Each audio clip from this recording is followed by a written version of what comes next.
அழகு, வசீகரம், கவர்ச்சி, ஆண்மை, இளமை என்று நீங்கள் பட்டியல் போட்டால் சகலத்திலும் 100க்கு 100 வாங்கி முதலிடத்தில் நிற்பான் பிரபு. அவனை சுற்றி பெண்கள் கூட்டம் எந்த நேரமும். அவன் பார்வை தன்மேல் படாதா என்று ஏங்கி நிற்கும் பெண்களின் கூட்டம் அதிகம். ஆனால் பிரபு யாரையும் மதிக்க மாட்டான். அவர்களை ஏங்க வைத்து தன் பின்னால் அலைய வைப்பதில் அவனுக்கு அலாதி இன்பம். பொறியியல் கல்லூரியில் முதல் மாணவன், எந்த போட்டியிலும் முதலிடம், விளையாட்டிலும் விட்டு வைக்கவில்லை, நல்ல குரல் வளம். கடைசி வருட பிடெக் படிக்கும் போது சினிமாவில் நடிக்க கூட வாய்ப்பு வந்தது. பிரபுவுக்கு அதில் நாட்டம் இல்லை, ஒதுக்கிவிட்டான். கல்லூரி வளாகத்தில் பெரிய கம்பெனிகள் மாணவ மாணவிகளை வேலைக்கு சேர்க்க வந்தன. பெரிய நிறுவனம் இவனை தேர்ந்தெடுத்து வேலையும் கொடுத்து விட்டது. படிப்பு முடிந்ததும் வேலையில் சேர்ந்து விட்டான். எடுத்த எடுப்பில் 40,000 சம்பளம். அங்கும் அவனை சுற்றி பெண்கள் கூட்டம்.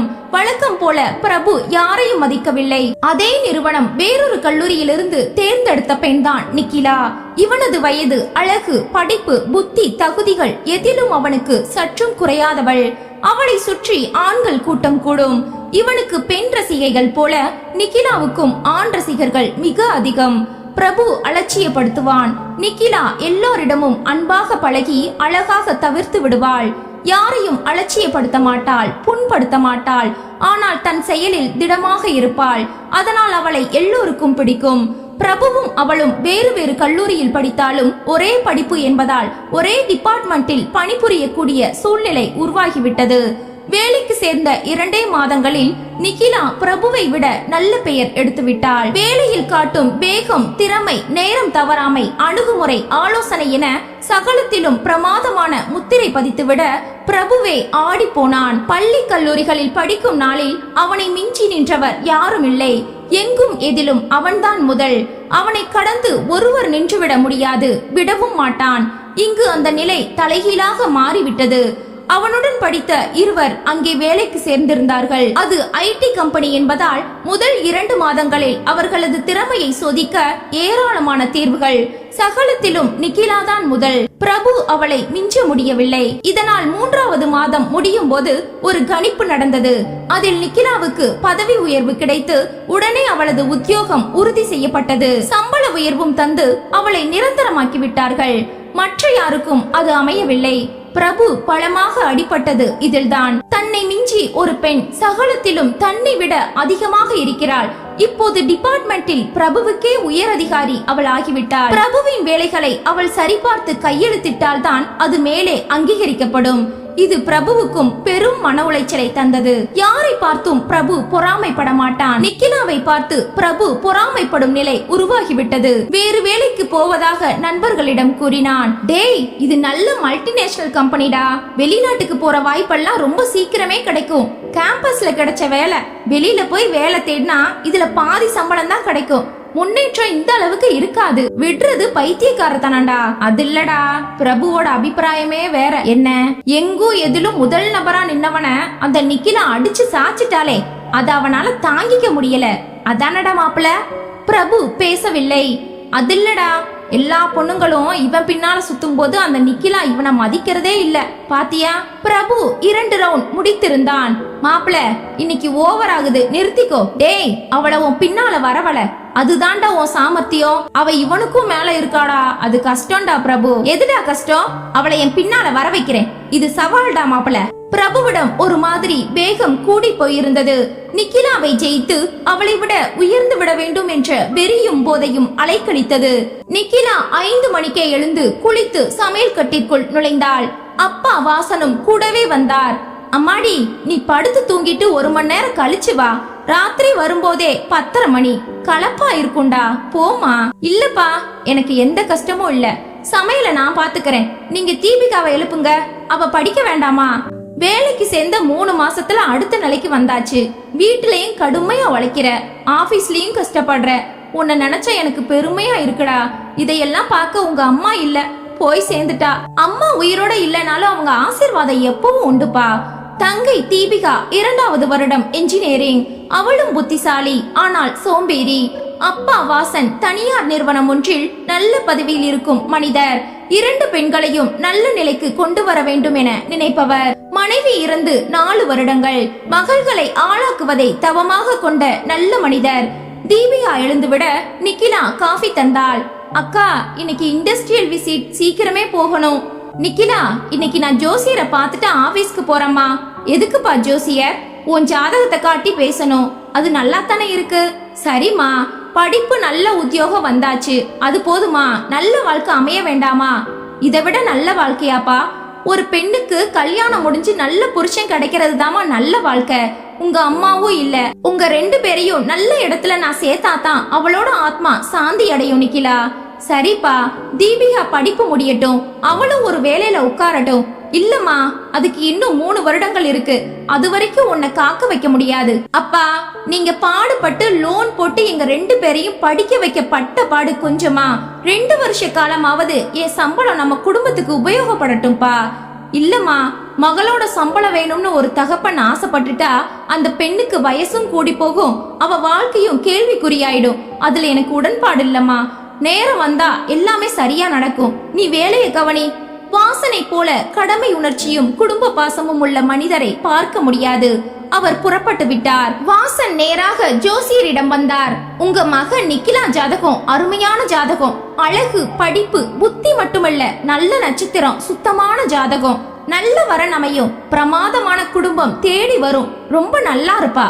எங்க இருந்தாலும் தலைவியாத்தான் இருப்பா. தலைமை பொறுப்புல இருக்கக்கூடிய யோக ஜாதகம். அப்படியா? ரொம்ப சந்தோஷம். தலைமை பொறுப்பும் புத்தியும் அதிகாரமும் அழகும் இருக்கிற காரணமா நிறைய போராட்டங்களும் இருக்கும். கடவுளே, பயப்படாதீங்க. எத்தனை போராட்டம் வந்தாலும் வெற்றி அவளுக்கு தான். எந்த பிரச்சனையும் இல்லாம போனா அதுக்கு பேரு வாழ்க்கை இல்ல. அந்த வாழ்க்கையில சுவாரஸ்யமும் இல்ல. ஜாதகத்துல குரு பலம் வந்தாச்சு, கல்யாண யோகம் கூடுது. இன்னும் 4-5 மாசங்கள்ல நிச்சயமா கல்யாணம் நடந்துடும். நல்ல இடமா வரும். கவலையே படாதீங்க. முனைந்து முடிச்சிடுங்க, நடந்துடும். ரொம்ப சந்தோஷம். வணங்கிவிட்டு அவருக்கான காணிக்கையை தந்து விட்டு வந்தார். நிக்கிலா ஆபீஸுக்கு வந்து விட்டாள். சீக்கிரமே வந்து விட்டாள். முக்கியமான ஒரு ப்ராஜெக்டை முடிவு செய்து அதற்கான ரிப்போர்ட்டை சப்மிட் செய்தாக வேண்டும். அதன் தலைமை பொறுப்பு நிக்கிலாவிடம். தனக்கு கீழே உள்ள 4 பேரிடம் அதை பிரித்து கொடுத்திருந்தாள். அந்த 4வரில் பிரபுவும் ஒருவன். உணவு இடைவேளைக்குள் மற்ற 3வரும் தங்களிடம் தந்ததை முடித்து அவளிடம் ஒப்படைத்து விட்டார்கள். பிரபு மட்டும் தரவில்லை. 3 மணிக்கு பிரபுவை அழைத்து நிக்கிலா கேட்டாள். இன்னைக்கு முடியாது நிக்கிலா. முடிச்சாகணும் பிரபு. உங்க ஏரியாவும் வந்த பிறகு நாளையும் கம்பைன் பண்ணி நான் ரிப்போர்ட் ரெடி பண்ணணும். நீங்க முடிச்சு கொடுங்க. கஷ்டம். நோ பிரபு, நீங்க செஞ்சுதான் ஆகணும். இல்லைன்னா மேலதிகாரிக்கு நான் சொல்ல வேண்டி வரும். மிரட்டலா? என்ன பிரபு இப்படி கேக்குறீங்க? உங்களை எதுக்கு நான் மிரட்டணும்? உங்க வேலையை நீங்க செய்யலனா கன்ஃபர்மேஷன் தள்ளி போகும். அது உங்களை பாதிக்காதா? என்ன நீங்க இதை யோசிக்கலையா? நீங்க எனக்காக எதையும் செய்யல. உங்க எதிர்காலம் இதுல இருக்கு. பிரபு கடுப்புடன் அகன்றான். 5 மணிக்கு கொண்டு வந்தான். அதில் ஏராளமான தவறுகள். பிரபு, 20 கரெக்ஷன். என்னாச்சு உங்களுக்கு? மறுபடியும் எடுத்துட்டு போய் கவனமா ஒர்க் பண்ணுங்க. இல்லைங்க, எனக்கு முடியல. நீங்க மேலிடத்துல புகார் பண்ணலாம். நடக்கிறது நடக்கட்டும். போய்விட்டான். முரளியை அழைத்தாள். என்னாச்சு பிரபுவுக்கு? மன உளைச்சல் நிக்கிலா. எல்லாத்துலயும் முதல் இடத்துல இருந்தவன் இங்க நீங்க அவனை மிஞ்சிட்டீங்க. அந்த பொறாம. நேத்து மூக்கு முட்டை குடிச்சிட்டு அஸ்வின் ரூம்ல தங்கி இருக்கான். வேங் ஓவர் முடியல. அதனால வேலையில கவனம் நிக்கல. அவன மாதிரி புத்திசாலி இல்ல. நேரம் சரியில்லை. சரி, நீங்க போங்க. உயர் அதிகாரி அழைத்தார். ப்ராஜெக்ட் ரிப்போர்ட் எப்ப ரெடியாகும் நிக்கிலா? நாளை காலை 11 மணிக்கு சார். பிரபுவின் வேலைகளை அவளே உட்கார்ந்து செய்தாள். அதை முடிக்கவே இரவு 8 மணி. பிறகு சகலத்தையும் ஒன்று சேர்த்து ப்ராஜெக்ட் ரிப்போர்ட் தயாரிக்க தொடங்கினாள். அதை முடிக்கும் போது இரவு 10:30. வர நேரமாகும் என அப்பாவுக்கு சொல்லிவிட்டாள். இறுதி கட்ட வேலைகளை காலையில் செய்து கொள்ளலாம் என புறப்பட்டு விட்டாள். நிக்கிலாவை கம்பெனி வண்டி வீட்டில் இறக்கி விடும் போது இரவு 11:30. அப்பா வாசன் கவலையுடன் வாசலில். என்னம்மா இத்தனை லேட்டு? பெரிய பொறுப்புல இருக்கும்போது நேரங்காலத்தை பார்க்க முடியுமா? சரி, வந்து சாப்பிடுமா. பால் மட்டும் கொடுங்கப்பா. காலையில 6 மணிக்கே போகணும். முடியுமாமா? இந்த கேள்வி வரவே கூடாதுப்பா. அவள் உறங்கும் போது இரவு 1 மணி. 4 மணிக்கு அலாரம் வைத்து விட்டாள். அங்கே பிரபு மன உளைச்சலில் குடித்துக் கொண்டிருந்தான். ஒரு பொட்டுச்சி என்ன ஒண்ணுமில்லாம செஞ்சிட்டாலே, அதை என்னால தாங்கிக்க முடியல. நாளைக்கும் அவ கைதான் ஓங்கி நிற்கும். புகார் போயிருக்கும். நாளைக்கு நான் தலை குனிஞ்சு நிக்கணும். இந்த வேலையில நிச்சயமா நான் நிலைக்க முடியாது. மதுவும் உள்ளே போய் மன உளைச்சலும் அதிகமாகி புலம்பல் கூடிவிட்டது. காலை காலை வேலைகளை அப்பா வாசனிடம் ஒப்படைத்துவிட்டு 6 மணிக்கே புறப்பட்டு விட்டாள் நிக்கிலா. 7 மணிக்கு வேலையை தொடங்கி 10க்குள் ப்ராஜெக்ட் ரிப்போர்ட்டை முடித்து விட்டாள். 10:15க்கு உயர் அதிகாரி வந்ததும் அவளை அழைத்தார். ப்ராஜெக்ட் ரிப்போர்ட்டை அவர் அலசினார். பிரமாத நிக்கிலா, இத உடனே மெயில்ல சுருக்கமா அனுப்பணும். பங்கெடுத்த 4 பேரையும் வர சொல்லுங்க. பிரபு கண்கள் சிவக்க 10 மணிக்குத்தான் உள்ளே வந்தான். அழைப்பு வர இன்று அசிங்கப்பட போகிறோம் என்ற தவிப்பில் மற்ற மூவருடன் உள்ளே நுழைந்தான். Project report ready. நிக்கிலாவுக்கு நீங்க 4 பேரும் ரொம்ப நல்ல ஒத்துழைப்பு கொடுத்திருக்கீங்க. அதிலும் பிரபுவோட ஒர்க் பிரமாதம். சிக்கலான ஏரியாவை பிரபு ரொம்ப அழகா கையாண்டு இருக்கார். வாழ்த்துக்கள் பிரபு. அவனால் நம்பவே முடியவில்லை. நிக்கிலாவை பார்த்தான். நீங்கெல்லாம் போகலாம். இத பிரீஃபா மெயில் அனுப்பிடுங்க நிக்கிலா. இது ஒர்க் அவுட் ஆனா ரிசல்ட் ரொம்ப பெருசா இருக்கும். நிக்கிலா அடுத்த 1 மணி நேரத்தில் அழகாக அதை சுருக்கி அதையும் ஆபீசருக்கு காட்டி அவர் கொடுத்த வெளிநாட்டு அமைப்புகளுக்கெல்லாம் அதை அனுப்பிவிட்டாள். அதற்குள் உணவு இடைவேளை வந்துவிட்டது. நேற்று இரவு முதல் இப்போது வரை சாப்பிடாததால் கண்களை இருட்டி கொண்டு வந்தது. அவள் சாய போகும் நேரம் உள்ளே நுழைந்த பிரபு அவளை தாங்கி பிடித்தான். நிக்கிலா, என்னாச்சு? மயக்க வருது. ராத்திரியே சாப்பிடல. நேத்து மத்தியானம் சாப்பிட்டதுதான். மை காட், 24 மணி நேரம் உண்ணாவிரதமா? இப்பவே நான் போய் ஜூஸ் கொண்டு வர்றேன். பக்கத்தில் இருந்து அவளை சாப்பிட வைத்தான். அதற்குள் விவரம் தெரிய சக ஊழியர்களும் அதிகாரிகளும் கூடிவிட்டார்கள். என்னமாச்சு? பிரபு விவரம் சொன்னான். மை காட், ஆரோக்கியம் இருந்தா தாமா எதையும் சாதிக்க முடியும் நிக்கிலா. நீங்க வீட்டுக்கு போங்க. பரவாயில்ல சார். நோ நோ, நீங்க உடனே புறப்படுங்க. கம்பெனிக்கார வர சொல்லுங்க. யாராவது ஒருத்தர் துணைக்கு போங்க. யார் போறீங்க? நான் போறேன் சார். பிரபு முன்னால் வந்தான். குட், பத்திரமா கூட்டிட்டு போங்க. வாங்க நிக்கிலா. கைய பிடிச்சுக்கணுமா? வேண்டாம், நானே நடப்பேன். வீட்டிற்கு வர அப்பா வாசனும் தங்கை தீபிகாவும் இருந்தார்கள். என்னம்மா சீக்கிரம் வந்துட்ட?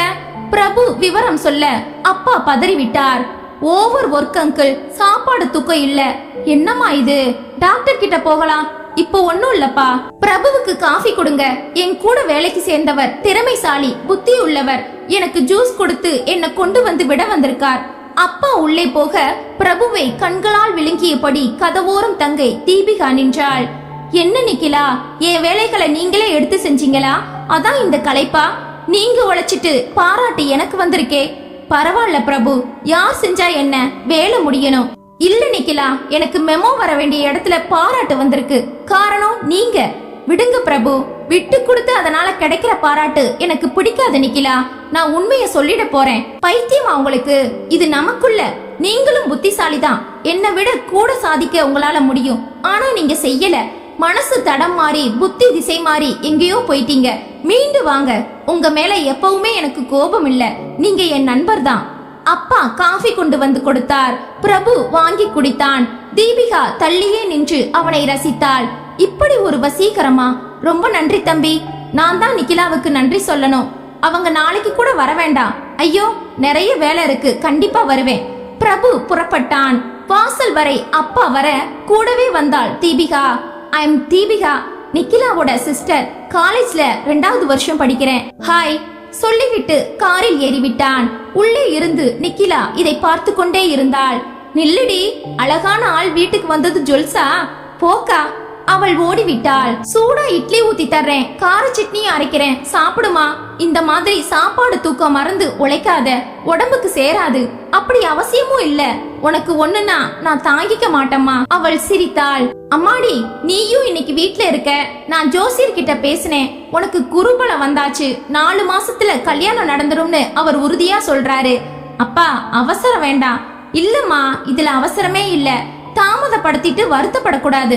எனக்கும் சர்வீஸ் 4 வருஷம் தான் இருக்கு. இப்போ உன் கல்யாணம் முடிஞ்சா நான் ரிட்டையர் ஆகும்போது வர்ற பணத்துல தீபிகா கல்யாணத்தையும் முடிச்சிடலாம். அப்புறம் நீங்க தனியா இருக்கணுமேப்பா.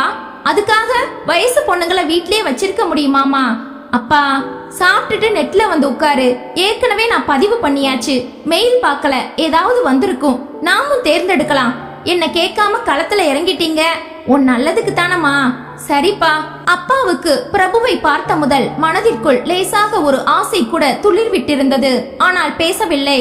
நிக்கிலா வந்து படுத்து விட்டாள். களைப்பு அதிகமாக இருந்தது. கண்களை மூடிக்கொண்டாள். பிரபுவின் முகம் வந்தது. இவளுக்கு கன்ஃபார்ம் ஆன முதல் பிரபு முகத்தில் சிரிப்பே இல்லை. எந்த நேரமும் சிடுசிடுப்பு. இவளை விரோதி போல பார்க்க தொடங்கிவிட்டான். அவனால் தன்னை விட ஒருவர் உயர்வதை தாங்கிக் கொள்ள முடியவில்லை. விட்டு கொடுத்து அதனால் கிடைக்கிற பாராட்டு எனக்கு பிடிக்காது நிக்கிலா. நான் உண்மையை சொல்லிட போறேன்.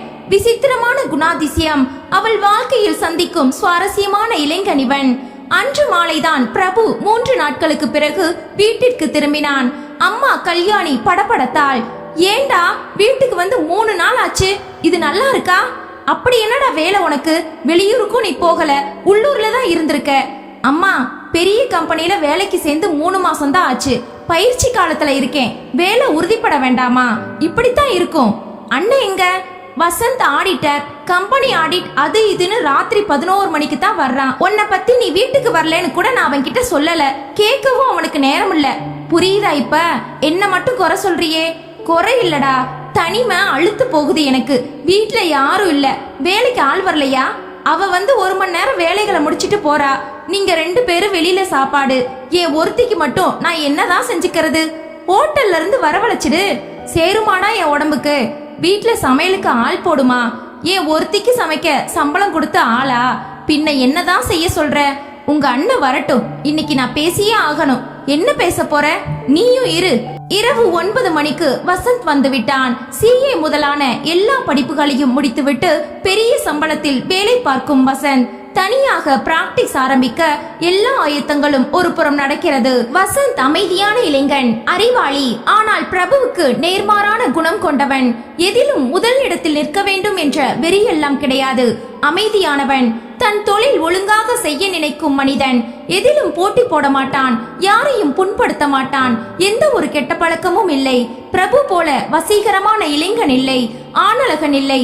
நார்மல் உயரத்தில் கொஞ்சம் குண்டாக கருப்பாக படக்கென பெண்களை வசீகரிக்கும் தோற்றம் இல்லாதவன். ஆனால் நல்ல மனிதன், அளவு கடந்த குடும்ப பற்று உள்ளவன். அம்மா தம்பியே உயிர், குடும்பத்தை உயர்த்த நினைக்கும் உன்னத மனிதன். சாப்பிட வாப்பா, அம்மா அழைக்க. டேய் தம்பி, 2 பேரும் ஒரே வீட்டுல இருக்கோம். ஆனா ஒருத்தரை ஒருத்தர் பாத்துக்கிட்டு 1 வாரம் ஆச்சே. இவன் 3 நாளா வீட்டுக்கே வரலப்பா. ஏண்டா? ஆபீஸ்ல புது ப்ராஜெக்ட், ராப்பகலா வேலை. ஜாக்கிரதடா, உடம்பையும் பாத்துக்கோ. மூவரும் சாப்பிட்டார்கள். நான் கொஞ்சம் பேசணும் வசந்த். சொல்லுமா. என்னால இனி தனியா இந்த வீட்டுல இருக்க முடியாது. அதனால எனக்கு உடனடியா மருமகள் வரணும். வசந்த், நீ கல்யாணம் செஞ்சுக்கோ. அம்மா, என்னை விட எல்லா விதத்திலையும் பிரமாதமா இருக்கிற 2வது பிள்ளைக்கு வரன் பாரு. பொண்ணுங்க நீ நானு போட்டி போட்டுக்கிட்டு வந்து நிப்பாங்க. பிரபு முகத்தில் லேசான கர்வம் தெரிந்தது. உனக்கு என்னடா குறைச்சல்? பெரிய படிப்பு, நல்ல பதவி, உன் தம்பியை விட அதிக வருமானம். ஆம்பளைக்கு முதல் லட்சணம் இதுதான்டா. அப்படி சொல்லாதம்மா. இப்பெல்லாம் பொண்ணுங்க முதல்ல அழகத்தான் விரும்புறாங்க. குணம் அதை விட முக்கியம்டா. அது வாழ தொடங்கின பிறகு மனசுக்கு புரியும். முதல்ல கண்கள், அப்புறம் தானே இதயம். பிரபு அருகில் வந்தான். அண்ணே, நீ பேரழகனா இல்லாம இருக்கலாம், ஆனா முகலட்சணத்துக்கு என்ன குறைச்சல்? நல்லா தானே இருக்க. அது இல்லடா பிரபு, நீ அழுத்தி சொல்லுடா. அண்ணே, உனக்கு 27 வயசாச்சு. இனி தள்ளி போட வேண்டாமே. ஒரு அண்ணி வந்தா இந்த வீடு கலகலப்பா இருக்கத்தானே செய்யும். விவாதம் தொடர்ந்தது. வசந்த் முதலில் மறுத்தான். அம்மாவை சமாளிக்க முடியாமல் ஒத்துக்கொண்டான். தரகர் கிட்ட சொல்லி வைக்கணும்டா. அம்மா, அதெல்லாம் வேண்டாம். நெட்ல பார்த்து நாமே பொறுக்கி எடுக்கலாம். முடியுமா? நிச்சயமா முடியும். நமக்கு எந்த மாதிரி பொண்ணு வேணும்னு நாமே தேர்ந்தெடுக்கலாம். பிரபு சொல்ல அம்மா முகத்தில் சந்தோஷம். உடனே வசந்த், அம்மா, உன் கூட வீட்டுல உட்காரணும்னு படிக்காத பொண்ணை கொண்டு வர முயற்சி செய்யாத. படிச்ச உத்தியோகம் பாக்குற பெண் வரணும். அவளும் வேலைக்கு போயிடுவாளேடா. போகட்டும், ஒரு ஆடிட்டர் மனைவி, அவருக்கு எல்லா விதத்திலயும் பக்கபலமா இருக்கணும். உனக்கும் வயசாயிடுச்சு. இந்த குடும்ப நிர்வாகத்தை நல்லபடியா கவனிக்கிற ஒரு புத்திசாலி தான் அவனுக்கு துணையா வரணும். சரியா? என்னவோ செய்யுங்க. என்ன நல்லா பாத்துக்கிற ஒரு மருமகள் வரணும். இத பாருமா, குடும்ப பற்றும் பாசமும் உள்ள ஒருத்தி தான் உனக்கு மருமகளா வருவா. சரியா? அம்மா முகம் மலர்ந்தது. பிரபு உடனே நாளைக்கே நான் பதிவு பண்றேன். அவனுக்கு முடிஞ்சதும் உனக்கு பாத்துடணும். பிரபு காதில் போட்டு கொள்ளாமல் உள்ளே போனான். அடுத்த 2 நாட்கள் வேலை பளுவில் எதுவும் தெரியவில்லை. ஆபீஸுக்கு வந்தாலும் நிக்கிலாவுடன் பேசக்கூட நேரமில்லை பிரபுவுக்கு. 3வது நாள் நிக்கிலாவை உயர் அதிகாரி அழைத்தார். வாழ்த்துக்கள் நிக்கிலா, நீங்க கொடுத்த ப்ராஜெக்ட் 2 பெரிய வெளிநாட்டு கம்பெனிகள்ல அப்ரூவ் ஆகிருக்கு. ரொம்ப சந்தோஷம் சார். அடுத்த ஃபேக்ஸ் வந்தது. படித்தார். பிரபுவை வர சொல்லுங்க. பிரபு, உங்க பயிற்சி காலம் முடிஞ்சு உங்களுக்கும் கன்ஃபார்ம் ஆயிட்டதா தகவல் வந்திருக்கு. வாழ்த்துக்கள். Thank you sir. காரணம் இந்த ப்ராஜெக்ட். இதுல நீங்க உங்க வேலைகளை ரொம்பவே திறம்பட செஞ்சிருக்கீங்க. அதனால உங்க மேல நம்பிக்கை வந்திருக்கு. உங்க சம்பளமும் உயருது. வெளியே வந்து நிக்கிலா வாழ்த்தினாள். இதுக்கு காரணம் நீங்க தான் நிக்கிலா. நான் எதுவும் செய்யல. நீங்க செஞ்சு கொடுத்தீங்க. பலன் எனக்கு கிடைச்சிருக்கு. சந்தோஷம் பிரபு. இல்ல நிக்கிலா, இது எனக்கு சேர வேண்டிய பெருமை இல்ல. ஒரு மாதிரி உறுத்தலா இருக்கு. இது நமக்கு மட்டுமே தெரிஞ்ச உண்மை பிரபு. புரியுதா? போய் வேலைய பாருங்க. குற்ற உணர்ச்சியுடன் நின்றான் பிரபு. பிரபு ஸ்வீட் வாங்கி கொண்டு வீட்டிற்கு கிளம்பி விட்டான். இப்பொழுதும் முழுமையாக அவளுக்கு நான் நன்றி சொல்லவில்லை. காரணம் அகம்பாவம். ஆனால் அவள் இதை பெரிதாக எடுத்துக்கொள்ளவில்லை. எப்பேற்பட்ட பெண்! எனக்கு நிகராக அல்லது என்னை விட அதிகபட்ச தகுதிகள் கொண்ட பெண். இந்த காலத்தில் இப்படியும் ஒரு பெண் இருக்க முடியுமா? கேள்வி வர வர நிக்கிலா அவன் முன் விஸ்வரூபம் எடுத்துக்கொண்டே வந்தாள். அவள் பால் ஒரு ஈடுபாடு உண்டானது. இவளை போல ஒருத்தி வாழ்க்கை துணையாக கிடைக்கும் ஆண் கொடுத்து வைத்தவன். ஏன் அது நானாக இருக்கக்கூடாது? எனக்கு சகல விதத்திலும் பொருத்தமான பெண். என் வயது, அதே வருடம், என்னை விட 8 மாதங்கள் இளையவள்.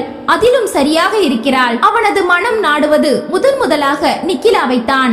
நினைக்கும் போது ஒரு சின்ன பூரிப்பு ஏற்பட்டது. அண்ணனுக்கு முடிந்ததும் சொல்லிவிட வேண்டியதுதான் என்று மனதில் நினைத்தவாறு வீட்டிற்கு சென்றான்.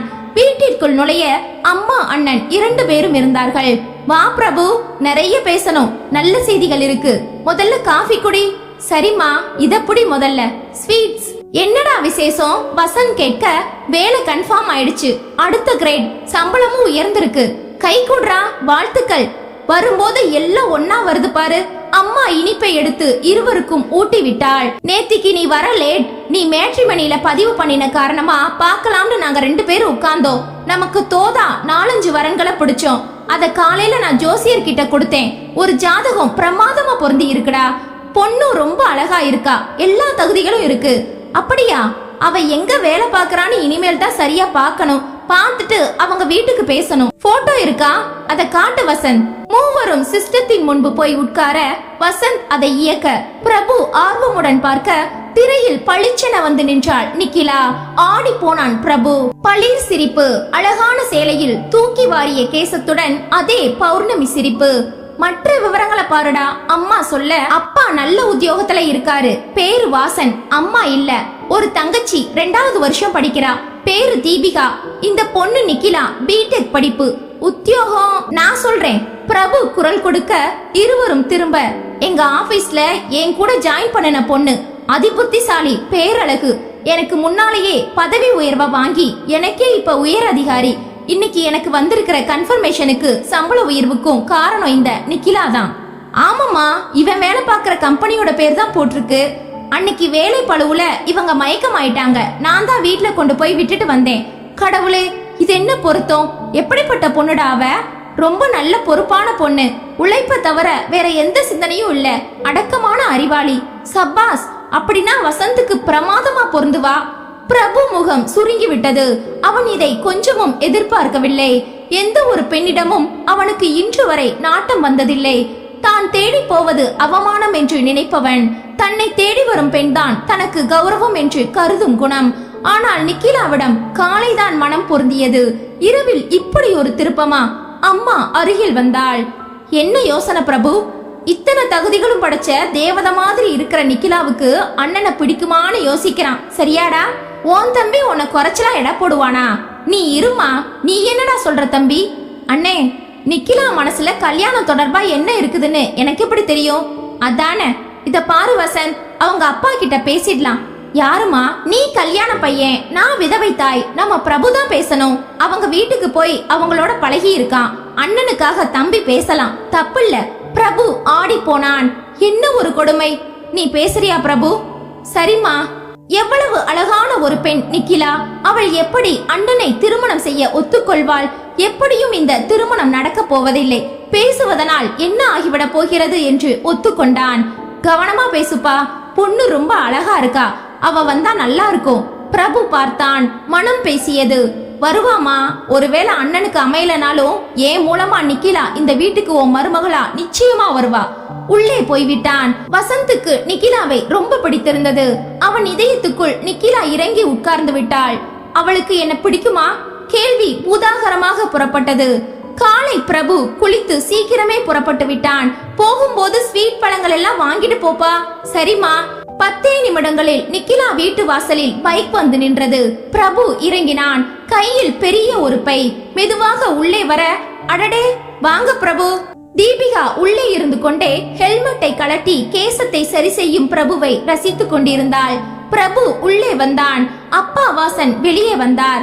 வாங்க தம்பி. உட்காருங்க பிரபு. என்ன திடீர்னு இந்த காலை நேரத்துல? ஒரு பிளேட் கொடுங்க நிக்கிலா. பழங்கள், ஸ்வீட், வெற்றிலை இத்தியாதிகளை வெளியே எடுத்தான். தீபிகா ஓடி போய் பிளேட் எடுத்து வந்தாள். அதில் சகலமும் வைத்தான் பிரபு. என்ன பிரபு, கன்ஃபார்ம் ஆனதுக்கு சம்பள உயர்வுக்கு வீடு தேடி வந்து மரியாதையா? எதுக்கு? எழுந்தான் பிரபு. என் பதவி உயர்வுக்காக இதை நான் தரல, பின்ன சம்பந்தம் பேச வந்திருக்கேன். ஒரு நொடியில் 3 பேரின் முகமும் மாறிவிட்டது. என்ன சொல்றீங்க பிரபு? எங்க அம்மா தான் அனுப்பி வச்சாங்க. அம்மா அனுப்புனாங்களா? ஆமா, எங்க அண்ணன் வசந்துக்கு மேட்ரிமோனியல்ல பதிவு பண்ணியிருந்தோம் என ஆரம்பித்து சகலமும் சொன்னான் பிரபு. அவன் கல்யாணத்துக்கு அவனே பேச முடியாது இல்லையா? அம்மா சுமங்கலி இல்ல, அதான் என்ன அனுப்புனாங்க. நிக்கிலா இதை எதிர்பார்க்கவில்லை. அண்ணே CA ACS எல்லாம் முடிச்சு பெரிய நிதி நிறுவனத்துல ஆடிட்டர். மாசம் ₹1,00,000 சம்பாதிப்பார். ரொம்பவும் குடும்ப பாசம் உள்ளவர். இப்ப நாங்க வாழ்ற வீடு சொந்த வீடு, அவரோட முயற்சியில கட்டின வீடு, கார் வச்சிருக்கார் என அடுக்கிக் கொண்டே போக அப்பா வாசன் உற்சாகமாகி விட்டார். கம்ப்யூட்டர்ல பாத்திருக்காங்க, உங்களை பிடிச்சிருக்கான். அதான் ராத்திரி சொன்னாங்க, என் கூட நீங்க வேலை பாக்குறது இன்னும் சந்தோஷம் தந்திருக்கு. ID நம்பரை தரேன், நீங்க எல்லாரும் பாத்துடுங்க. உங்களுக்கும் அவரை பிடிச்சிருந்தா அதை அழுத்தி சொன்னான். உங்களுக்கும் அவரை பிடிச்சிருந்தா எனக்கு போன் பண்ணுங்க, பார்க்க வர்றோம். தீபிகா அவசரமாக வந்து கம்ப்யூட்டரை இயக்கினாள். அவளிடம் படபடப்பு இருந்தது, வேறு ஒரு விதமான கணக்கும் இருந்தது. ID நம்பரை டைப் செய்தாள். திரையில் பளிச்சென வசந்த் வந்தான். மூவரும் அவனை பார்த்தார்கள். பிரபு நாசுக்காக நிக்கிலாவின் முகத்தை நோட்டமிட்டான். வாழ போகும் கணவன் உங்க உயரம்தான் இருப்பார் நிக்கிலா. நிறம் கருப்பு தான், கொஞ்சம் குண்டாவும் இருப்பார். யாரும் பதில் பேசவில்லை. மேலும் சில நொடிகள். நீங்க ஒண்ணு சொல்லலையே. சாயங்காலம் சொல்றேன் பிரபு. அதோடு பிரபு விடை பெற்றுக் கொண்டான். நிக்கிலா ஆபீஸில் வழக்கம் போல சுறுசுறுப்பாக தன் வேலைகளை கவனிக்க தொடங்கிவிட்டாள். பிரபுவிற்கு இருப்பு கொள்ளவில்லை. நிச்சயமாக அவளுக்கு அண்ணனை பிடிக்கவில்லை. அண்ணன் அழகில்லை என்பதை நானும் பலவிதமாக சொல்லியாகிவிட்டது. மனதில் ஒரு குழப்பம். உன் சொந்த அண்ணனுக்கே நீ துரோகம் செய்யலாமா? இது நியாயமா பிரபு? அண்ணனை அவள் விலக்கிவிட்டால் நான் அந்த இடத்திற்கு முயற்சிப்பது தவறா? மாலை சரியாக 6 மணிக்கு பிரபுவிடம் வந்தாள் நிக்கிலா. பிரபு தன்னை பிடித்திருப்பதை நிக்கிலா சொல்ல வேண்டும் என்று ஆவலுடன் அவள் முகத்தையே பார்த்து கொண்டிருந்தான். பிரபு, நாளைக்கு ஞாயிற்றுக்கிழமை. ஆமா நிக்கிலா, நமக்கு ஆபீஸ்ல வேலை இருக்கா? இல்ல, நாள் நல்லா இருக்கு. உங்க அண்ணனுக்கு வசதிப்பட்டா எங்க வீட்டுக்கு பெண் பார்க்க வரலாம். பிரபு ஆடி போனான். என்ன சொல்றீங்க? அப்பாதான் இத சொன்னார். காலையில 10 மணிக்கு எல்லாரும் வந்துடுங்க, நம்ம வீட்ல டிஃபன். உங்க அண்ணன் வசதி கேட்டுடுங்க இப்பவே. பிரபு குழம்பி போய் டயல் செய்தான். வசந்த் எடுக்க பிரபு விவரம் சொல்ல, போகலாண்டா, ரெடின்னு சொல்லிடு. பிரபு போனை வைத்தான். சரின்னு சொல்லிட்டா நிக்கிலா. அப்பாவுக்காக சம்மதித்திருக்கலாம், எப்படியும் அண்ணனை நிராகரித்து விடுவாள் என மனதை திடப்படுத்தி கொண்டான் பிரபு. நானே எந்த பெண்ணையும் நாடி போகாதவன். சமீபத்திய நடவடிக்கைகளால் என் மனதிற்குள் இந்த நிக்கிலா ஆழமாக இறங்கி இடம் பிடித்து விட்டாள்.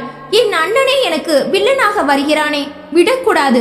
பிரபு வீடு திரும்பும் வேளையில் அண்ணனின் குரல் கேட்டது. உற்சாகமாக ஏதோ பேசிக் கொண்டிருந்தான். வா பிரபு, நீ ராசிக்காரன். நீ தொடங்கி வச்சா எல்லாம் சரியா நடக்கும். என்னம்மா சொல்ற? காலையில பேச போனேன், நாளைக்கு பெண் பார்க்கிற நிலைக்கு கொண்டு வந்துட்டியே. பிரபு பேசாமல் முகம் கழுவி உடை மாற்றிக்கொண்டு உள்ளே வந்தான். அம்மா காஃபி தந்தாள். வசந்த் போன் பேச வாசலுக்கு போக, அம்மா, அந்த நிக்கிலா ரொம்ப அழகு. அண்ணன் அவளுக்கு பிடிக்குமா? என்னடா இப்படி பேசுற? அவ அழகுக்கு ரொம்ப முக்கியத்துவம் தர்ற பொண்ணுமா. எனக்கு வர்ற புருஷன் மன்மதன் மாதிரி இருக்கணும்னு அவ சொல்லி நானே கேட்டிருக்கேன். சரிடா, அப்படி இருந்தா பெண் பார்க்க வர சொல்ல மாட்டாளே. எதை பத்தியும் நினைச்சு கவலைப்படாதடா பிரபு, எல்லாம் நல்லதே நடக்கும். 3 பேரை போக கூடாதுன்னு சொல்லுவாங்க. பக்கத்து வீட்டம்மா சுமங்கலி, அவங்கள கூட்டிட்டு போகலாம். நிக்கிலாவுக்கு ஒரு பட்டுப்புடவை வாங்கி வச்சிருக்கேன். அடி சக்க, எப்ப வாங்கின? நீ முடிவே பண்ணிட்டியா? வசந்த் குறுக்கிட, கடவுள் எனக்கு வெளிச்சம் காட்டுறார். என் உள் மனசு சொன்னா தப்பாது. அவதாண்டா இந்த வீட்டு மருமகள். பிரபு தனியாக வந்தான். அது நிஜம்தாம்மா, ஆனா யார் மூலம் அவ உள்ள வர போறான்னு நீ பாக்கணும். இரவு உணவை முடித்துவிட்டு அனைவரும் உறங்க போக பிரபு மட்டும் விழித்திருந்தான். மெதுவாக எழுந்தான். பீரோவை மெல்ல திறந்தான். நிக்கிலாவுக்கு அம்மா வாங்கி வைத்திருந்த பட்டுச்சேலையை வெளியே எடுத்து பிரித்தான். லைட்டரை கொண்டு முந்தானையில் ஓட்டை விழச் செய்தான். கருகிய துளை பளிச்சென தெரிந்தது. அம்மா ரொம்ப சென்டிமெண்ட் பாக்குறவங்க, பிரச்சனை கைமீறினா இது வேலை செய்யும். ஓசைப்படாமல் வந்து விட்டான். காலையில் நிக்கிலா வீட்டில் எல்லோரும் அமர்ந்திருக்க, நிக்கிலாவை கூப்பிடுங்க. நிக்கிலா மைசூர் சில்க் சேலையில் மெலிதான அலங்காரத்துடன் தேவதை போல வந்தாள். அம்மாவை நமஸ்கரித்தாள். பிரபு திரும்பி வசந்தை பார்த்தான். வசந்த் ஒரு மாதிரி மெய் மறந்து நிக்கிலாவை பார்த்து கொண்டிருந்தான். பாவம், இந்த அழகு உனக்கு சொந்தமாகணும்னு நீ ஆசைப்பட்ட அது நடக்குமா? இவ என்ன சேர வேண்டிய பெண். நிக்கிலாவும் வசந்தை பார்த்தாள். பிரபு ஆரம்பித்தான். நிக்கிலா, நீங்க உங்க மனசுல உள்ளத வெளிப்படையா பேசலாம். எங்க குடும்பத்துல எல்லாருமே அப்படித்தான். நான் இவர் கூட கொஞ்சம் தனியா பேசணும். வாங்க தம்பி, உள்ள போய் பேசுங்க. வசந்த் எழுந்து நிக்கிலாவை பின்தொடர்ந்தான். பிரபுவுக்கு படபடப்பாக இருந்தது. உள்ளே வந்து நிக்கிலா கதவை சாத்தினாள். பிரபு வரன் பேச வந்து விவரம் சொன்னப்பவே எங்க அப்பா உங்களை சந்திக்க ஆசைப்பட்டார். எங்க ஆபீஸ்க்கு உங்க அப்பா நேத்திக்கு வந்தாரே நிக்கிலா, என்கிட்ட 1 மணி நேரம் பேசிட்டு இருந்தார். வந்து சொன்னார். அவருக்கு உங்களை ரொம்ப ரொம்ப பிடிச்சு போச்சு வசந்த். சாரி, நான் முதல் பெண், வரப்போற மாப்பிளைய பத்தி விசாரிக்கணும்னு ஆசைப்பட்டார். நியாயம் தானே, நான் அனுமதி கொடுத்தேன். அப்பா உங்களுக்கு பரம ரசிகர் ஆயிட்டார். சந்தோஷம். அது இருக்கட்டும், கல்யாணம் செஞ்சுக்க போறது நீங்க. உங்க கருத்து என்ன? அப்பா சொன்னா 100க்கு 100 சரியா இருக்கும். வாழ போறது நீங்க தானே. உங்கள 10ல 1 பங்கு கூட நான் அழகு இல்ல நிக்கிலா. முதல்ல அழகுனா என்ன வசந்த் சொல்லுங்க. முகம், உடம்பு, வசீகரம், நிறம், பேச்சு, வடிவம் இதெல்லாம் அழகுதானே. இதெல்லாம் இருந்துட்டா மட்டும் போதுமா? வேற என்ன? மனசு, குணம் முக்கியம் இல்லையா நிக்கிலா? வசந்த், மற்ற அழகுகள் கால ஓட்டத்துல காணாம போகும். குணம், மனசு, பாசம் இதெல்லாம் செத்த பிறகு வாழும் இல்லையா? என்ன சொல்றீங்க? உங்களுக்கு என்ன குறை வசந்த்? லட்சணமா தான் இருக்கீங்க. சிரிச்ச முகம், கனிவான பேச்சு, கம்பீரம், எதுல குறைச்சல்? நல்ல பதவி, வருமானம் எல்லாம் இருக்கு. உங்களை விட ஒரு தகுதி யாருக்கு இருக்கு? அப்பா சொன்னதை விட நீங்க அதிகமாவே இருக்கீங்க. உங்களை எனக்கு ரொம்ப பிடிச்சிருக்கு. வசந்த் பூரித்து போனான். எனக்கு குடும்ப பாசம் ரொம்ப அதிகம் நிக்கிலா. அம்மா தம்பி 2 பேரும் தான் இது வரைக்கும் எனக்குள்ள உறவு. தம்பி பத்தி உனக்கே தெரியும். அம்மா பாசத்துக்காக ஏங்குறவங்க. அவங்கள நீ நல்லபடியா நேசிக்கணும். கண்டிப்பா அவங்க மனசு கொணாம நான் நடந்துப்பேன். தம்பிக்கு எல்லா தகுதிகளும் உண்டு நிக்கிலா. எதுலயும் முதல் இடத்துல நிக்கணும்னு நினைக்கிறவர் பிடிவாதக்காரர். ஆசைப்பட்டது கிடைக்கலன்னா அப்செட் ஆவார், நிலை தடுமாறுவார். மை காட், இதெல்லாம் எப்படி உனக்கு தெரியும்? பக்கத்திலே இருந்து பாக்குறனே, அது ஒரு பிரச்சனை இல்ல நிக்கிலா. உன் அப்பா தங்கச்சி 2 பேரையும் நீ நேசிக்கிற மாதிரி நானும் நேசிப்பேன். அந்த நம்பிக்கை எனக்கு உண்டு வசந்த். உள்ளே போய் 20 நிமிடங்கள் கடந்து விட்டன. என்ன பேசுறாங்க? கதவை திறந்து 2 பேரும் சிரித்தபடி வெளிப்பட்டார்கள். அம்மா, எங்க 2 பேருக்கும் பரஸ்பர சம்மதம். இப்ப நான் சொல்றேன். நிக்கிலா அப்பா நேத்திக்கே எங்க ஆபீஸ்க்கு வந்து 1 மணி நேரம் என் கூட இருந்தார். அப்பவே அவர் முடிவெடுத்தாச்சு. ஓ, அப்பவே உன்னை கைக்குள்ள போட்டாச்சா? பிரபு படக்கன கேட்க, ஆமாம் பிரபு, எங்க அப்பாவோட அன்பு பிடியில அகப்பட்டா தப்பிக்கவே முடியாது, விடமாட்டார். அம்மா எழுந்து வந்து நிக்கிலாவை கட்டி அணைத்தாள். சம்பந்தி, இன்னைக்கு அற்புதமான முகூர்த்த நாள். ஒரு ஒப்புதல் தாம்பூலம் மாத்திடலாமா? தாராளமா செய்யலாம். அம்மா, நீ வாங்கின பட்டு சேலைய அவங்க கட்டிட்டு வரட்டுமே. பிரபு சொல்ல, ரவிக்கு மேட்ச் இல்லடா. மேட்ச் பார்த்துதான் எல்லாம் நடக்குதா என்ன? பிரபு கேட்க படக்கென திரும்பினாள் நிக்கிலா. பரவாயில்லத்த, நான் கட்டிட்டு வர்றேன். மனசுக்கு பிடிச்சிட்டா அதை விட மேட்ச் என்ன இருக்கு? உங்க புடவைய சொன்னேன். நமஸ்கரித்து வாங்கி கொண்டாள். பிரபு முகத்தில் விஷம புன்னகை. கருகின ஓட்டை நிச்சயமாக பாதிக்கும். அது புயலை கிளப்பும். உள்ளே வந்து கதவை சாத்திய நிக்கிலா புடவையை பிரித்தாள். கட்ட தொடங்கும் போது முந்தானையில் பெரிய ஓட்டை, நெருப்பு கருகள். அதை எடுத்து பார்த்தாள். மெதுவாக சிரித்தபடி அது வெளியே தெரியாதபடி அழகாக உள்ளே வைத்து கட்டி கொண்டாள். பொருத்தமான ரவிக்கை ஒன்று அவளிடம் இருந்தது. வெளியே வந்தாள். பிரமாதமா இருக்கே நிக்கிலா, உனக்குன்னு வாங்கின மாதிரியே இருக்கே. ரவிக்கை கூட அமைஞ்சு போச்சுக்கா. தீபிகா சொல்ல, நிஜமாவே உங்களுக்கு பிடிச்சிருக்கா? பிரபு கேட்க திரும்பி பார்த்தாள் நிக்கிலா. ரொம்ப பிடிச்சிருக்கு பிரபு, எந்த குறையும் இல்ல. சரி, தாம்பூலம் மாத்திக்கலாமா? அப்பா கேட்க, இவங்க சுமங்கலி, இவங்க வாங்கிக்கட்டும். அத்தை, நீங்க அமங்கலினா எங்க அப்பா அமங்கலனா? எங்க அம்மா இல்லையே. ஆண்களுக்கு அப்படி இல்லையம்மா. துணை இழந்தவங்க எல்லாருக்கும் ஒரே நியாயம் தானே. உங்களை விட தகுதியானவங்க யாரு? எங்க அப்பாவும் நீங்களும் தட்ட மாத்திக்கிட்டாதான் எங்களுக்கு கௌரவம். அம்மா பூரித்து போனாள். சில நொடிகளில் தாம்பூல தட்டு மாற்றப்பட்டது. இதற்கு மேல் நேராக கல்யாணத்தையே வைத்துக் கொள்ளலாம் என்று அனைவரும் தீர்மானித்தனர். எனக்கு இவ மூத்த மக. கல்யாணத்தை பெரிய மண்டபம் எடுத்து நான் சிறப்பா செய்யறேன். ஒரு நாள் உட்கார்ந்து மற்ற லௌதிக சங்கதிகளை பேசிடலாம். வசந்த் குறுக்கிட்டான். இத பாருங்க, எதுக்கும் கட்டாயம் இல்ல. நீங்க ஆசையோட செய்யறத நாங்க தடுக்கல. அதுக்காக கடன் வாங்கி உங்களை வருத்திக்கிட்டு எதுவும் செய்யாதீங்க. இன்னொரு பெண் இருக்கா, ஞாபகம் இருக்கட்டும். கட்டின சேலையோட நிக்கிலா வந்தா கூட எங்களுக்கு சந்தோஷம்தான். என்னமா சொல்ற? அதுல சந்தேகம் என்னடா? அவளே மகாலட்சுமி. அவ வர்றதே நமக்கு பெரிய சீதனம். அப்பா பூரித்து போனார். கல்யாண பேச்சு ஒரே நாளில் தீவிரமாகிவிட்டது. இதை நடக்க விடாமல் எப்படி தடுத்து நிறுத்த முடியும்? புரியவில்லை. பிரபு தவித்தான். வீட்டிற்கு வந்து விட்டார்கள். ஒரு வகையில பிரபுக்கு தாண்டா நன்றி சொல்லணும். அண்ணிய கொண்டு வந்தவனே அவன்தானே. அண்ணி என்றதும் வலித்தது. இதை நடக்க விடக்கூடாது. மிருகன் புகுந்து விட்டான். மறுநாளில் இருந்து பிரபு ஆள் வைத்து நோட்டமிட்டான். நிக்கிலா, ஜோசியர் வீட்டுக்கு நீயும் வர்றியாமா? நான் தனியா போகணுமே. சரிப்பா, நான் வர்றேன். 10 மணிக்கு ஜோசியர் வீட்டிற்கு வந்து விட்டார்கள். அடுத்த நல்ல முகூர்த்தம் எது? பையன் பொண்ணு ஜாதகம் கொடுங்க. அதை வச்சுதான் தேதி குறிக்கணும்.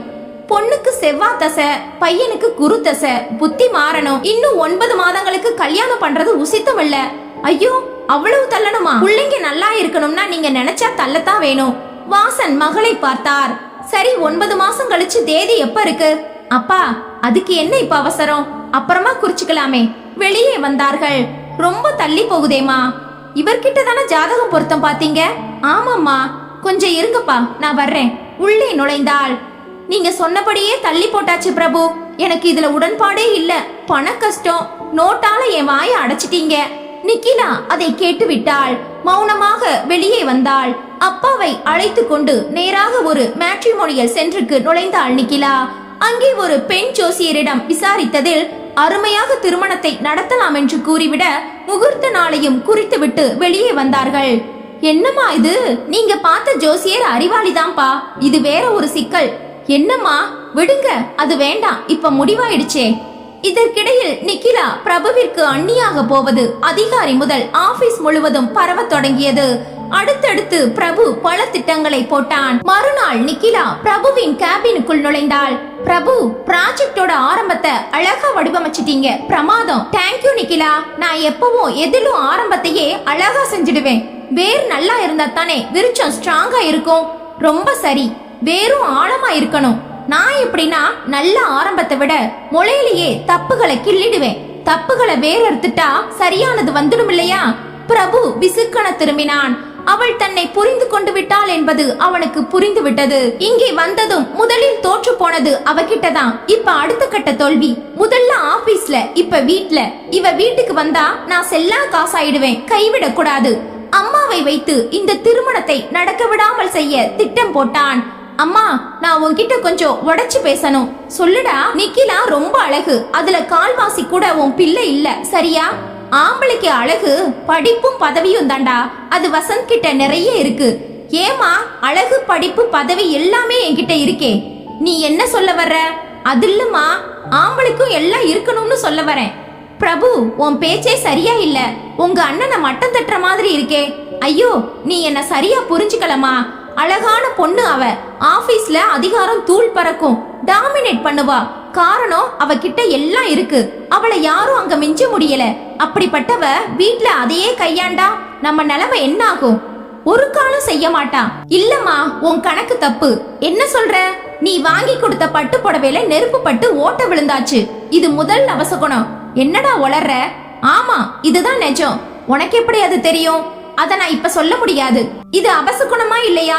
நிக்கிலா அதை பிரிச்சு கட்டும் போது பாக்காமலா இருந்திருப்பா? பாத்திருப்பா. அத மறைச்சு உள்ள வச்சு கட்டிக்கிட்டு வந்திருக்கா. ஓட்டைய பார்த்ததும் ஏன் உன்கிட்ட சொல்லல? ஏன் அப்படி வா, இது கேள்வி. அவளை விட அழகா ஒரு புருஷன் கிடைச்சிட்டா இவளுக்கு அடங்க மாட்டான். இவளை விட பல மடங்கு குறைச்சலா இருந்தாதான் இவ கொடி அங்க பறக்கும். எப்பவும் இவ ராணியா இருக்கலாம். நான் அழகுதானே, எனக்கு என்ன குறைச்சல்? ஆனா ஆபீஸ்ல என்ன மட்டம் தட்டுவா. காரணம், அவளுக்கும் மேல ஒசந்துட்டா. அண்ணனா இருந்தா இவளுக்கு கூஜா தூக்குவான் இல்லையா? எனக்கு தலையே சுத்துதுடா. புடவை மேட்டர்ல அவ பொய் சொல்லி இருக்காளான்னு பாத்துடு. சொல்லி இருந்தா என் கணக்கு மொத்தமும் சரின்னு இந்த கல்யாணத்தை நிறுத்தி உன் பிள்ளையை காப்பாத்து, சரியா? பிரபுவின் பேச்சை கேட்டு மறுநாள் கோவிலுக்கு செல்ல வேண்டும் என்று நிக்கிலாவையும் உடன் அழைத்திருந்தாள் அம்மா. அந்த புடவையை கட்டி வர சொன்னாள். அதற்கு முன்பு பிரபு சொன்னபடி புது புடவையில் மஞ்சள் இட்டு தருவதற்காக புடவையை கேட்டு வாங்கினாள். பிரபுவும் உடன் இருந்தான். ஆச்சரியம், அந்த புடவையில் கருகிய துளை இருந்ததற்கான அடையாளமே இல்லை. ஆடி போனான். புடவையை முழுக்க பிரித்து தேடினான் பிரபு. அம்மாவும் பார்த்தார்கள். பிரபு, என்ன தேடுற? நிக்கிலா பளிச்சென கேட்க பிரபு அதிர்ச்சியுடன் திரும்பினான். ஒன்னதான், புடவையில என்ன தேடுற? ஒண்ணுமில்ல. எங்க 2 பேர் பேரும் முந்தானையில போட்டிருக்கான்னு தேடுறியா? ஆமா. அத்தை, பேர் போட்டீங்களா என்ன? இல்லம்மா, அதுக்கெல்லாம் நேரம் இல்ல. வேண்டாம் அத்தை, உங்க பிள்ளை வசந்தோட பேரை என் நெஞ்சில நான் எழுதி வச்சாச்சு. எந்த நெருப்பும் அதை பொசுக்க முடியாது. சுளீர் என்றது பிரபுவுக்கு. வீட்டிற்கு வந்து விட்டார்கள். அம்மா பெருமூச்சுடன் வந்து பூஜை அறையில் உட்கார்ந்தாள். கடவுளே, அவனுக்கு அண்ணன் நிக்கிலாவை கல்யாணம் செஞ்சுக்கிறது பிடிக்கல. என்ன காரணம்? அது எனக்கு தெரியும் தெய்வமே. உன்கிட்ட மட்டும்தான் நான் உண்மையை பேச முடியும். புடவையில நிச்சயம் ஓட்டை போட்டவன் பிரபுதான். ஆனா நிக்கிலா அதை எப்படி மாற்றினான்னு இந்த நிமிஷம் வரைக்கும் எனக்கு தெரியல. பிரபு கூடவே இருந்து குளிப்பறிக்கிறானா? ஏதோ ஒரு புயலை கிளப்பி கல்யாணத்தை ஏன் தடுக்கிறான்? ஒருவேளை அவனுக்கு நிக்கிலா மேல ஆசை இருக்கா? அண்ணியா அவ வர்றத அவனால தாங்கிக்க முடியலையா? அதான் இத்தனை முயற்சிகளா? நிக்கிலா எல்லாம் தெரிஞ்சும் மௌனமா இருக்காளா? இல்ல எதுவும் தெரியலையா? என்ன செய்ய போறா? கேள்வி மேல் கேள்வி எழுந்தது. கூடவே பயமும் வந்தது. காலை எழுந்ததும் பிரபு சீக்கிரமே தயாராகி விட்டான். அம்மா, இன்விடேஷன் எப்போ வருது? நாளை மறுநாள் வந்துடும் தம்பி. ப்ரூஃப் பார்த்து கொடுத்துட்டியா? பார்த்தாச்சு. சரி, நான் வர்றேன். நேராக அந்த அச்சகத்திற்கு வண்டியை திருப்பினான். வந்து சேர்ந்தான். அங்கே ஒரு குழப்பத்தை உண்டாக்கத்தான் திட்டமிட்டு வந்திருந்தான்.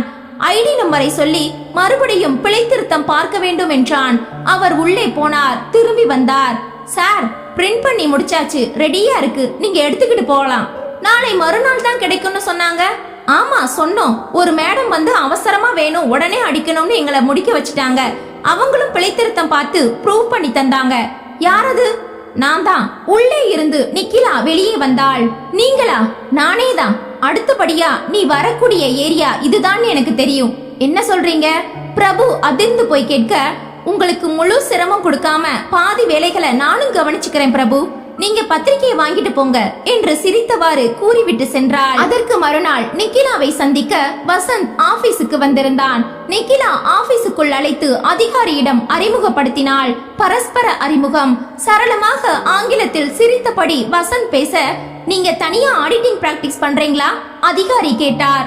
ஆபீஸ்னு தொடங்கல, இனிமேல் தான் செய்யணும். எங்களுக்கும் நிரந்தரமா ஒரு ஆடிட்டர் வேணும். எங்க குரூப் ரொம்ப பெருசு. எங்க கம்பெனி ஒர்க்கை நீங்க எடுத்து செய்ய முடியுமா? இப்ப 4 கம்பெனிகளை பண்ணிட்டு இருக்கேன். உங்களுக்குன்னு தனி ஆபீஸ், உதவியாளர்கள் எல்லாம் தர்றோம். அவகாசம் வேணும், கண்டிப்பா எடுத்துக்கங்க. இதுல உங்களுக்கு பெரிய வருமானம் வரும் வசந்த். வருஷ வருமானம் கிட்டத்தட்ட 60 லட்சத்தை தாண்டும். நான் ஒர்க் அவுட் பண்ணிட்டு சொல்றேன். விடை பெற்று கொண்டான். பிரபுவின் நண்பன் ஒருவன் வசந்தின் முன்னால் வந்து கை குலுக்கினான். சார், நீங்க ரொம்ப அதிர்ஷ்டசாலி. அழகே இல்லாத உங்களுக்கு அழகான மனைவி. உடனே பிரபு பாய்ந்து விட்டான். யாரடா தப்பா சொல்ற? பிரபு விடு, இதுக்கு போய் பதட்டப்படுற? அவர் தப்பா எதுவும் பேசலையே. வசந்த் நிதானமாக பதில் சொல்ல மற்றவர்கள் அவனை கடுமையாக எதிர்க்க அங்கே ஒரு ரசாமாச சூழ்நிலை உண்டாகிவிட்டது. சாரி, தேவையில்லாத ஒரு சம்பவம் இது. நிக்கிலா சொல்ல, விடு நிக்கிலா, இதையெல்லாம் பெருசா எடுத்துக்க கூடாது. நான் எதையும் மனசுல வச்சுக்கல. சரி, நீங்க புறப்படுங்க. நிக்கிலா உள்ளே வந்தாள். வசந்தை அசிங்கப்படுத்துவதற்காகவே இது பிரபு போட்ட திட்டம் என்பதை அறிந்து கொண்டாள் நிக்கிலா. திருமணத்திற்காக பாக்கி இருந்தது கூரை புடவை, பட்டு வேட்டி, மாங்கல்யம். இதை மட்டுமே இன்னும் வாங்க வேண்டும். மாங்கல்யம் வாங்குவதற்காக காலை எழுந்து குளித்து தயாராகிவிட்டார்கள். பிரபு இரவு முழுக்க மண்டையை குடைந்து கொண்டான். காலை புறப்படும் நேரம் வேண்டுமென்றே மின்சாரத்தை தொட்டு அலறி கீழே விழுந்தான். வசந்த் பதறிவிட்டான். அவனை படுக்க வைத்து முதலுதவி செய்தான். மருத்துவமனைக்கு அழைத்து சென்றார்கள். டாக்டர் பரிசோதித்தார். எந்த பிரச்சனையும் இல்ல. எங்க பராமரிப்புல இன்னைக்கு பூரா பிரபு இங்க இருக்கட்டும். சரி டாக்டர். அம்மா, இன்னைக்கு போக முடியாதுமா. வசந்த் சொல்ல, அத்தை, தீபிகா லீவ் போட்டு பிரபு கூடவே இருப்பா. அவ நல்லா பாத்துப்பா. நாம 4 பேரும் போயிட்டு வந்துடலாம், எதையும் நிறுத்த வேண்டாம். தீபிகாவிற்கு கண்ட நாள் முதலே பிரபு மேல் அடங்காத காதல் உண்டு. தீபிகா சில்லிட்டு போனாள். ஆனால் பிரபு தன்னையே பலி கொடுத்தும் பலன் கிடைக்காமல் போக ஆத்திரத்தின் உச்சிக்கே வந்து விட்டான். இவர்கள் 4 பேரும் கடைக்கு வந்து விட்டார்கள். முதலில் தாலி கொடி. எல்லாமே அத்தையின் விருப்பத்திற்கு இணங்கத்தான் செய்தாள் நிக்கிலா. இவளையா அகங்காரம் பிடித்தவள் என பிரபு சொன்னான். நிச்சயமாக அது சூழ்ச்சிதான். என் பிள்ளையாக இருந்தாலும் அவனிடம் நல்ல சிந்தனை இல்லை. அதே நேரம் அந்த பகல் முழுக்க தீபிகா பிரபுவுடன் இருந்து அவனுக்கு பணிவிடை செய்தாள். அவளது உள்மனம் புரியாமல் கடைசி ஆயுதமாக அவளை பயன்படுத்த நினைத்தான் பிரபு. தீபிகா, எனக்கு சேவை செய்ய நீ வந்தது எனக்கு ரொம்ப சந்தோஷம். அது என் கடமை. தீபிகா, அழக பத்தி நீ என்ன நினைக்கிற யோசித்தாள். அது உங்ககிட்ட நிறைய இருக்கு. வாவ், உங்க அக்கா கிட்ட அது இல்லையா? நிச்சயமா இருக்கு. உங்க அக்காவுக்கு அழகான புருஷன் வரணும்னு ஏன் நீ நினைக்கல? கேள்வி புரியல, உடைச்சு கேக்குறேன். உங்க அக்காவுக்கு எங்க அண்ணன் பொருத்தமான புருஷனா? ஆடி போனாள் தீபிகா. உங்க அப்பாவுக்கும் உனக்கும் இதுல முழு சம்மதமா? நிச்சயமா. அப்படின்னா நீங்க பணத்துக்கு ஆசைப்படுறீங்க, வீட்டு பொண்ணு சந்தோஷமா வாழணும்னு நீங்க நினைக்கல. ஐயோ, ஏன் இப்படி பேசுறீங்க? உங்க அண்ணன் எத்தனை நல்லவர் தெரியுமா? சக்கரைன்னு பேப்பர்ல எழுதி நக்குனா இனிக்காது தீபிகா. நீங்க என்ன சொல்ல வர்றீங்க? இது பொருத்தமில்லாத கல்யாணம். பேசிக் கொண்டிருக்கும் போதே இடையில் நர்ஸ் வந்து விட்டாள். அதற்கு பிறகு தீபிகா அவன் அருகே செல்லவே இல்லை. வீடு திரும்பியதும் அக்கா நிக்கிலாவிடம் இதனை பகிர்ந்து கொண்டாள். அப்படியெல்லாம் ஒண்ணும் இல்ல தீபி, பிரபு யதார்த்தமா சொல்லி இருப்பார், அதெல்லாம் நீ பெருசா எடுத்துக்காத என்று கூறி அவளை சமாதானம் செய்தாள் நிக்கிலா. சத்தியமாக்கா, இவன் யாருக்கு புருஷனாகிறானோ அந்த பொண்ணு செத்தா. நல்ல வேளை நான் தப்பிச்சேன் என்று கூறிவிட்டு உள்ளே சென்று விட்டாள். நிக்கிலா மெதுவாக சிரித்தாள். உன்னை விட எனக்கு பிரபுவ நல்லாவே தெரியும்டி.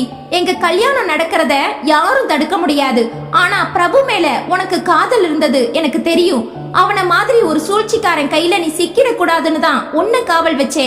இந்த முறையும் பிரபு தோத்துட்டான். அது அவனுக்கே தெரியல, பாவம். அவனோட கடைசி கட்ட தோல்வி இன்னும் ஒண்ணு பாக்கி இருக்கு. முதல் நாள் சேர்மன் அழைத்து பேசியதை நினைவு கூர்ந்தாள். நிக்கிலா, புது ப்ராஜெக்ட் தொடர்பா வெளிநாட்டுக்கு போய் கொஞ்சம் வேலை பார்க்கணும். எத்தனை நாளைக்கு சார்? 2 வருஷ காலம். கல்யாணம் நடக்க போகுதே சார், நான் எப்படி போக முடியும்?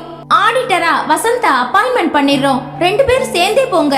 இல்ல சார், என் மாமியார் வயசானவங்க, அவங்கள விட்டுட்டு போக முடியாது. ஒரு திறமசாலி அங்க கண்டிப்பா போகணும் நிக்கிலா. பிரபுவ அனுப்புங்க. போவாரா? போய்தான் ஆகணும், இல்லனா வேலையே இல்லன்னு வான் பண்ணுங்க. காரணமா தான் சொல்றேன். 2 வருஷம் அங்கேயே இருக்கட்டும். ஓகே நிக்கிலா. பிரபு கிட்ட அதை இப்ப சொல்லாதீங்க. எங்க கல்யாணம் முடிஞ்சதோ இவருக்கு ஆர்டரும் பிரபுவுக்கு விசாவும் கைக்கு வரட்டும். இப்ப இது ரகசியமா இருக்கட்டும். விடுபட்டாள் நிக்கிலா. நாங்க வாழ தொடங்கும் போது நீ இங்க இருக்க கூடாது. 2 வருஷத்துல உன் மனசு மாறும், விஷம் முறியும். நீ நிச்சயமா மனுஷனா திரும்புவ. அதுக்குத்தான் இந்த ஏற்பாடு. கல்யாணத்துக்கு இன்னும் 4 நாட்கள். எல்லா ஏற்பாடுகளும் முடிந்து விட்டன. பிரபுவுக்கு உறக்கமாக இருந்தது. காலையில் சீக்கிரமே எழுந்திருக்க முடியாமல் துவண்டான். காரணம் புரியவில்லை. ஆபீஸுக்கும் போக முடியவில்லை. என்னமா இது? என் கல்யாண நேரத்துல இவன் இப்படி இருக்கானே வசந்த் கேட்க, அவனுக்கு உண்டான அதிர்ச்சியிலிருந்து விடுபட முடியலடா. அதிர்ச்சியா? மின்சாரம் தாக்கின அதிர்ச்சிடா. உடம்பு தாங்கல, சரியாகும். கல்யாணம் முடிஞ்சு அவன் போகட்டும். ஆபீஸ்ல நிக்கிலா பாத்துப்பா. பிரபு துவண்டு போனான். அம்மா அருகில் வந்தாள். ரொம்ப முடியலையா பிரபு? ஆமம்மா. கதவை சாத்தி விட்டு உள்ளே வந்தாள். அதுக்கு காரணம் உன் மனசுடா. நீ செஞ்ச பாவம். உன்னை பிள்ளை மாதிரி நினைக்கிற உங்க அண்ணனுக்கு நீ துரோகம் நினைக்கிறியே. தாய் மாதிரி வரப்போற அண்ணி உனக்கு சொந்தமாகணும்னு ஆசைப்படுறியே. உன்னை சுமந்து பெத்ததுக்காக நான் வெக்கப்படுறேன்டா. அம்மா, எனக்கு தெரியும்டா உன்ன. இத நான் சொன்னா அவன் காரி துப்புவான்டா. வேணாம்னு பாக்குறேன். கடவுள் உன்னை முடக்கி போட்டுடுச்சு பாத்தியா? வெளியே வந்தாள். கடவுள் முடக்கி போடலடா. தினமும் உனக்கு அதிக டோஸ் தூக்க மருந்து தந்து உன்னை செயல்படாம வச்சவனா. ஒரு நல்ல மகனை ஒரு துரோகி மகன் நாசமாக்க கூடாதுன்னு தான் இத நான் செஞ்சேன். கடவுள் இதுக்காக என்ன எப்படி வேணும்னாலும் தண்டிக்கட்டும். அம்மா கலங்கிய கண்களை துடைத்து கொண்டாள். கல்யாணம் சிறப்பாக முடிந்து விட்டது. பிரபுவும் வந்திருந்தான். அவனையும் மீறி எல்லாமே நடந்து விட்டது. மற்ற சடங்குகளும் நடந்தன. மாலை ரிசப்ஷனில் நிக்கிலாவின் ஆபீஸ் அதிகாரி முதலில் வசந்துக்கு வாழ்த்தை சொல்லி ஆடிட்டர் போஸ்டிற்கான ஆர்டரை கொடுத்து பாராட்டு நடந்தது. அடுத்தபடியாக பிரபுவுக்கு வெளிநாட்டு பயணத்துக்கான 2 வருட உத்தரவு. பிரபு மறுக்க வேலையில்லை என்ற மிரட்டல் தொடர பிரபு நொந்து போனான். வசந்த், நீங்க பேசுங்க. நிக்கிலா சொல்ல, இத பாருடா, வேலையை விட்டுட்டு நிக்காத, இது பெரிய வாய்ப்பு, கிடைச்சதை விடாத. உங்க அண்ணி வந்த நேரம் எல்லாருக்கும் பொங்கி பொழியுது, அவளுக்கு நன்றி சொல்லிட்டு புறப்படு. வீட்டுக்கு வந்தாள். அம்மாவும் அதையே சொன்னாள். தனியாக அழைத்தாள். நீ நினைச்சது எதுவுமே நடக்கல பிரபு. நீ இங்க இருக்கிறத விட கொஞ்ச நாள் எங்களை எல்லாரையும் விட்டு விலகி இரு. பிரபு நொந்து போனான். இப்போது நிக்கிலா அழைத்தாள். முதல்ல புடவையில ஓட்ட, அடுத்து ஜோசியர் கிட்ட சதி, அப்புறமா சின்ன சின்ன சூழ்ச்சிகள், கடைசியில கரண்ட் ஷாக். எதுவும் பலிக்கல. இத பாரு, இப்பவும் உங்க அண்ணன் உன் மேல உயிரையே வச்சிருக்காரு. உன்னோட எந்த சூழ்ச்சியும் அவருக்கு தெரியாது, தெரியவும் வேண்டாம். உன்னால ஒரு நல்ல மனிதர் வேதனைப்படக்கூடாது. நீயும் ஒரு நல்ல தம்பியாவே கடைசி வரைக்கும் இரு. உனக்கும் நான் அண்ணியா தாயா இருந்துட்டு போறேன், சரியா? இருவரும் வெளியே வந்தார்கள். என்னங்க, இப்படி வாங்க. தம்பிக்கு உங்க கையால இந்த பரிசு கொடுங்க. என்னது நிக்கிலா? ஒரு பார்சல் இருந்தது. தம்பி, நீ வெளிநாட்டுக்கு போற காரணமா உங்க அண்ணி உனக்காக ஒரு பரிசு கொடுத்திருக்காடா. இருவரும் சேர்ந்து அதை பிரபுவிடம் கொடுத்தார்கள். பிரபு அதை தன் அறைக்கு சென்று பிரித்து பார்த்தான். லாமினேட் செய்யப்பட்ட படம், அதில் காலமான மதிப்பிற்குரிய டாக்டர் அப்துல் கலாமின் புகைப்படமும் அவர் எழுதிய வாசகங்களும் இருந்தன. அழகை பற்றி கனவு காணாதீர்கள், அது உங்கள் கடமையை பாழாக்கிவிடும். கடமையை பற்றி கனவு காணுங்கள், அது உங்கள் வாழ்க்கையை அழகாக்கும். திரும்பி பார்த்தான் பிரபு. ஜன்னல் அருகில் நின்று கொண்டிருந்த நிக்கிலா மெலிதாக சிரித்தாள். அந்த சிரிப்பில் அர்த்தமும் ஆழமும் நிறைந்திருந்தது.